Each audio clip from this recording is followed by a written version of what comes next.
বকুত পোহৰলৈ আহিছে উন্নয়নৰ এক বিপৰীত ছবি। এই দৃশ্য হৈছে কামৰূপ জিলাৰ বকুৰ হিচাপিত গাঁৱত।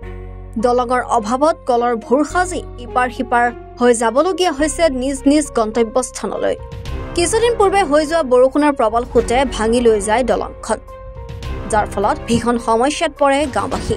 সেই উপায়হীন হৈ এতিয়া গাঁৱৰ ৰাইজে নিজৰ গাঁঠিৰ ঢদ ভাঙি এইদৰে কাঠৰ দলং নিৰ্মাণ কামত ব্যস্ত হৈ পৰিছে। ইফালে মৰণত শৰণ দি বিদ্যালয়লৈ অহা যোৱা কৰিছে কণ কণ ছাত্ৰ ছাত্ৰী আৰু ৰোগীৰ লগতে একাংশ লোকে। বিপদসংকুলভাৱে পাৰ হৈছে এই দলংখনেৰে, যাৰ ফলত যিকোনো মুহূৰ্তত সংঘটিত হ'ব পাৰে ভয়ানক বিপদ। ইফালে স্থানীয় জনপ্ৰতিনিধিৰো নাই কোনো খবৰ। আজিলৈকে খবৰ নললে কোনো এজন প্ৰতিনিধিও। কিন্তু নিৰ্বাচনৰ সময়ত হেনো ইজনৰ পিছত সিজন বিভিন্ন দলৰ নেতা পালি নেতাই আহি ভিৰ কৰে। কিন্তু বিপদৰ সময়ত কোনো এজন জনপ্ৰতিনিধিয়ে খবৰ নোলোৱাত এইদৰে ক্ষোভ উজাৰিছে স্থানীয় ৰাইজে। দাদা, আপোনালোকৰ পথৰ দুৰৱস্থা দেখিছোঁ, খুব বেয়া লাগিছে। বৰ্তমান সময়ত কি ক'ব? কি ক'ম মানে আৰু ক'বাৰে ৰাস্তা নাই, ভাষা নাই। য'ত নেকি আমাৰ যিটো পৰিৱেশ হৈছে, মানুহ তাৰমানে ল'ৰা ছোৱালীৰ পৰা ৰোগী অনাৰ পৰা মানে ভাবিব নোৱাৰা পৰিৱেশ আমাৰ।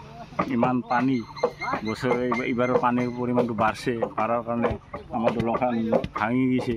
এতিয়া অহা যোৱাৰ কাৰণে বহুত মানে বিকল হৈ পৰিছোঁ। ৰোগী অনা নিয়া কেনেদৰে কৰি আছে? আমি পালি সেই মানে কি কয় কলৰ ফুল লৈ মানে পাৰ হ'ব লগা অৱস্থা। আপোনাৰ দেখাই পাব আমাৰ কলৰ ফুল লাগি থোৱা আছে, গতিকে আমি ভুৰেদি অনা নিয়া কৰিব লাগে। আৰু স্কুলীয়া ছাত্ৰ ছাত্ৰীসকলে বিপদসংকুলভাৱে সেই ভুৰেদিয়ে বৰ্তমান অনা নিয়া কৰি আছে। বৰ্তমান সময়ত যিহেতু চৰকাৰখনে বিকাশৰ কথা কয়, এয়া নমুনা আপোনালোকৰ আচলতে। এইটো আচলতে ক'ব লাগিলে আমাৰ অসম চৰকাৰৰ মানে আমাৰ সন্মানীয় হিমন্ত বিশ্ব শৰ্মা ছাৰে যিখিনি ফুলজাৰি কথা কয়, সেইমতে কিন্তু ভাবিলে আমাৰ এই গাঁওখনত যিখিনি পৰিৱেশ আছে, তেওঁলোকে যদি চাব আহে, তেওঁলোকৰ মানে মন্ত্ৰী বা কোনোবা বিধায়কে দেখি গম পালা হয় যে আমি কিমান জীয়াতু ভুগি আছোঁ। তেওঁলোকৰ এনেই মানে এইগিলা ফুলজাৰিৰহে কথা। নানান ধৰণৰ এনে আঁচনি দিছে ব্যক্তিগত মানুহক, কিন্তু ৰাজহুৱা যিবিলাক বৃহৎ কাম সেইগিলা আজিকালি মানে তেওঁলোকৰ চকুত পৰা নাই। কেইঘৰ মানুহ ইফালে আপোনালোকে? আমাৰ মোটামুটি ইপিনে সিংহগিৰি গ'লে মোটামুটি কম হ'লেও 80 মানে 85 মানুহ হ'ব।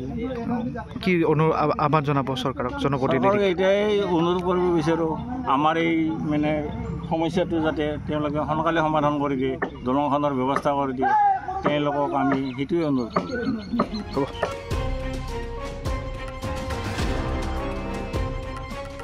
বকুৰ পৰা বিক্ৰম দাসৰ ৰিপৰ্ট, এনি ভাৰত 24।